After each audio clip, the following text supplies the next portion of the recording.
O Brasil, ele se posiciona, no momento, com um alinhamento maior com o BRICS, né? E um alinhamento maior para esse desfecho na Venezuela, onde a Venezuela já tá rompida com os Estados Unidos, e isso aí, eles não estão preocupados. O militar, talvez o militar brasileiro, ele esteja mais preocupado com o que os Estados Unidos vai pensar em relação ao Brasil. Mas o militar venezuelano, ele não está nem aí por que o americano vai achar. Que militar venezuelano? O da cúpula? O da cúpula. Ou da base? O da cúpula, né? Entendeu? Então, não... O da cúpula. Aqui eu digo assim, em termos de ideológicos, em termos de compromisso com o país, acima do compromisso com o governo, compromisso, nós somos uma instituição nacional de Estado, não do Estado, instituição nacional de Estado. Então, o nosso compromisso é com a nação. E esse está acima de governo, seja lá qual for, de direita, esquerda, centro, não interessa. E o chefe de Estado é o presidente da República, que é o comandante supremo da Força Armada. Mas nós somos de Estado. Então, na Venezuela, né, o que está acontecendo? A cúpula prestou lealdade, vamos chamar assim, presta lealdade ao governo. É exatamente o que aconteceu na Alemanha nazista. E olha o resultado. Então, Força Armada, ela não tem a lealdade dela, vamos chamar assim, tem graus de lealdade. A lealdade máxima é com a nação. Depois vem com o Estado, depois vem com o governo. Se a Força Armada tiver que tomar uma posição em que haja um choque do interesse nacional com as ações do Estado e do governo, a Força Armada tem que estar com a nação. O que está escrito no artigo 142 da Constituição? As Forças Armadas são instituições nacionais, não são estatais. Certo? Então elas servem à nação através do governo, obedientes ao governo, e através do Estado, mas elas servem à nação. Tá? E deveria ser assim na Venezuela. Em todo país do mundo deveria ser assim. Por isso é que eu digo que você não pode considerar as Forças Armadas como um ente de segunda categoria dentro do governo e dentro do Estado. Porque as Forças Armadas, elas são apartidárias. Mas quem é que faz a política nacional de defesa? A cabeça são as Forças Armadas. A política de ciência e tecnologia não tem a ver com defesa nacional? Então as Forças Armadas, elas opinam com relação à ciência e tecnologia. A infraestrutura nacional, as Forças Armadas têm que ser ouvidas? Tem. Porque você sabe qual era um erro que tinha na infraestrutura nacional? Não sei se ainda é assim. Se construíram túneis ferroviários em que a entrada do túnel você não conseguia botar um blindado num vagão do trem que não passa no túnel. Então como é que você vai deslocar uma tropa do sul para o norte e vice-versa? Sim. Com blindado. Então a Força Armada tem que ser ouvida até para a infraestrutura. Portos, aeroportos, né? Elas têm que ser ouvidas na parte de ciência e tecnologia, tem indústria, tem relações exteriores. Quem é que vai ter que ir para a guerra? Quem é que vai ter que ir para uma missão de paz? Quem é que entende das ameaças, né, a defesa e a segurança nacional? Então as Forças Armadas, é erro dizer que elas são apolíticas, elas são apartidárias, mas elas têm que participar das formulações das políticas nacionais que estão ligadas às relações exteriores e à defesa. Sim, eu entendo. O que eu quero te dizer é o seguinte, que na Venezuela, o militar ele já está com apoio incondicional ao governo. E ao partido, porque olha só, e olha, a gente tem que ver, o governo na Venezuela não é um governo nacional, é um governo do partido, porque é uma ditadura. Os três poderes estão na mão do presidente, que é de um partido. Então lá as Forças Armadas estão sendo solidárias, leais, vamos chamar assim, a um partido. E que tem um chefe. É igualzinho na Alemanha, que os generais tinham que jurar lealdade ao Hitler. E eu convivi com militares venezuelanos, já depois de Chávez no poder. Eles não eram, digamos assim, a conduta deles, a conversa deles, não era de quem defende a Venezuela, era Chávez. Isso é inadmissível num soldado. Eu pautei minha carreira militar o seguinte: eu não sirvo a homens, nem aos comandantes.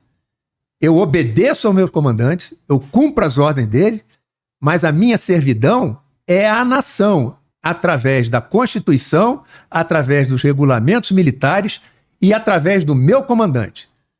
Mas se o meu comandante toma uma atitude... bobadinha. Eu sempre digo assim, eu não vou discutir com o comandante se ele quer a formatura de gorro ou de capacete. É besteira. Mas se um comandante eventualmente cometesse um ato ilegal, eu teria que ser franco com ele, e aí não estou faltando a lealdade, coisa nenhuma. Ou ilegal ou injusto, né? Às vezes cometendo uma injustiça, eu tenho que me posicionar diante dele. E se a decisão dele for afetar tanto a justiça e a legalidade, eu entro numa representação contra ele. Porque eu não sirvo a homens, que eu digo, soldado brasileiro é formado assim. Não serve a homens, não serve a grupos de qualquer natureza. A servidão deles, é ao exército e à nação. Sim. Acontece que lá é totalmente o contrário, né? E aí, quando eu te coloquei esse ponto, eles não estão preocupados com a intervenção internacional. Ele não está preocupado que os Estados Unidos, o que os Estados Unidos pode fazer? Eles estão preocupados no seguinte, nós temos aqui, na Venezuela, ninguém vai se meter aqui, né? Nós temos o petróleo, nós temos um alinhamento com Rússia, com China, e dentro da Venezuela nós cuidamos, para fora não vai acontecer nada, não vai ter uma intervenção pela ONU, porque no Conselho Permanente de Segurança tem Rússia e China. Se os Estados Unidos fizer alguma coisa, é uma excelente oportunidade para a China e Rússia atuar por procuração na Venezuela. Esse cenário... Ou até em Taiwan. Já imaginou? Estados Unidos faz uma operação em força na Venezuela e a China invade Taiwan, ataca Taiwan. Estados Unidos vai ter condições de estar em 4, Ucrânia, Oriente Médio, Venezuela e Taiwan. Exato. Então é muito difícil Então tu percebe que o posicionamento da força venezuelana pode estar muito confortável para que eles fiquem apoiando, porque num cenário diferente, num cenário onde você não tem Rússia, China, onde não está tendo um conflito, onde não está tendo desvio de frente, onde a China não está e a Rússia... Porque para a China e para a Rússia, pelo que a gente olha da geopolítica mundial, para a China e para a Rússia, quanto mais conflitos com os Estados Unidos envolvidos, melhor. Exatamente. Então, o Maduro, ele está no lugar certo na hora certa. Porque o ambiente me parece favorável para ele. Então, quando você pega o general, o comando atual, que está com todos os alinhamentos com Maduro, ele vê baixíssima chance de uma intervenção. E se houver uma intervenção dos Estados Unidos, junto vai vir o apoio de Rússia e China. Então, assim... Mas olha só... Do contrário, eles estariam numa posição de submissão aos Estados Unidos por falta de força. Por isso que eu digo, se surgir uma liderança no nível médio nas Forças Armadas da Venezuela, porque essa liderança não surge assim. Quem sabe se não está havendo conversa entre alguns chefes de general de brigada, vamos chamar assim, general de divisão, que não tenham sido... É difícil, né? Se não foi cooptado, já pulou fora, já tiraram. Mas digamos que existe. São 2.000, né, cara? Mas digamos que 2.000 aí, então todo mundo está... Mas digamos que surja essa liderança. E se entre numa situação que leve a uma guerra civil. Você acha que China e Rússia vão achar interessante ter uma guerra civil dentro da Venezuela? E como é que ficam os interesses dele ali? Então, por aí pode haver uma pressão sobre o Maduro. E que aí eu digo que seria a tendência para aquele terceiro cenário, que é o Maduro continua abrandando. Aí vão pressionar a Corina, vão pressionar, olha, vamos aceitar, vocês vão ficar com cargo assim, assim, assado, entendeu? Então é por aí que eu digo, se não surgir essa liderança, essa dissidência, vai ser difícil o Maduro não permanecer. Bom, a forma como eu acompanhei conversando com vocês, me parece que o cenário mais provável é o Maduro continuando. E ainda com uma possibilidade forte de ele continuar do jeito que está, sem perda de poder, porque está muito confortável para ele. Ficará do jeito que está se essa situação... se não houver uma liderança militar. Uma liderança militar dissidente. Aí fica do jeito que está, porque esse movimento não se sustenta. e vai acabar se esvaziando. Isso. Porque, assim, é mais fácil surgir em nível de capitão, major, até tenente-coronel. Porque a nível de generais, de todas as forças, é muita gente. Não tem nem exército lá para ter 2.000 generais. Eu vi um vídeo... Eles estão em outras funções. Eu vi um vídeo de um capitão com os comandados dele e vi o de um tenente-coronel da Força Aérea, mas falando sozinho, um vídeo. E do lado da oposição. Sim. Mas isso não caracteriza uma liderança que conduz a tropa, etc, entendeu? Sim. Então... E a Maria Corina Machado, ela continua liderando essa oposição, até porque também se o Maduro for com muita força contra ela, ele vai atrair muito mais. Então, ele tá... Quanto mais for acalmando, você pode olhar, a imprensa no Brasil, a cobertura desse caso, já não tem mais a mesma intensidade da primeira semana após a eleição. Você imagina daqui mais um mês?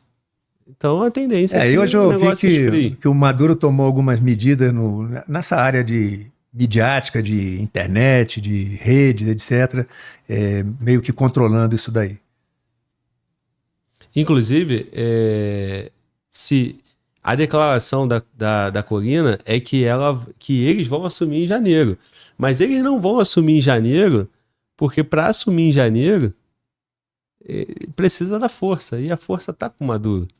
Né? Não, exatamente. Então não tem como, né? Bom, seguindo aqui a nossa pauta, a gente tá com uma pauta aqui, ó, inclusive o Fala Glória tá, olha só o padrão, cara, que isso, evoluímos, né? Coisa fina, né? Não, você pagou a missão. Pô, o general trouxe... Eu tive que fazer. O general trouxe tudo pronto, mano. Olha isso, cara, coisa fina. Pode ficar com esse aqui. Nós avançamos aqui a pauta de Venezuela e vamos seguir aqui, né? O jogo do poder mundial e os reflexos para o Brasil, né? Que é questão Europa Oriental, né? E aí a indagação quais são os principais desafios e oportunidades para o Brasil no contexto geopolítico da Europa Oriental? Bom, o Brasil, ele é só potência econômica. Não é potência militar, nem industrial, nem científica e nem cultural. Então, a capacidade do Brasil de projeção, particularmente fora do nosso entorno estratégico, ela é limitada. Mas não quer dizer que não haja espaços para nós nos projetarmos, até porque nós temos uma força muito grande aí, muito poderosa, que é a agropecuária. Então, os nossos produtos agropecuários, o nosso agronegócio. O que você tem que fazer? Eu não sou expert em termos de projeção nessa área comercial, mas eu vejo o Brasil. Tem que olhar a Europa Oriental e ver onde investir, onde me projetar, quais os espaços que eu tenho, e esses espaços não estão ocupados por potências que têm mais atrativos e mais poder do que eu, para eu me projetar ali com o agropecuária e a parte de serviço. Nós temos muitas empresas que podem atuar até em parceria na Europa Oriental. Então, isso daí nós temos condições de buscar esses caminhos aí. Então, a projeção nossa é limitada, mas no campo a tendência é no campo econômico e na agropecuária, né? Porque nós não somos potência militar, nem industrial, nem científica tecnológica, nem cultural. Podemos participar de parcerias em projetos internacionais, empregando as nossas empresas aqui, até em construção, etc. Né? Nós podemos ampliar a exportação de produto, porque tem que matar a fome de muita gente, e até agora, na Ucrânia, participar da reconstrução da Ucrânia ao final desse conflito. Então, em termos de Europa Oriental, eu vejo isso daí.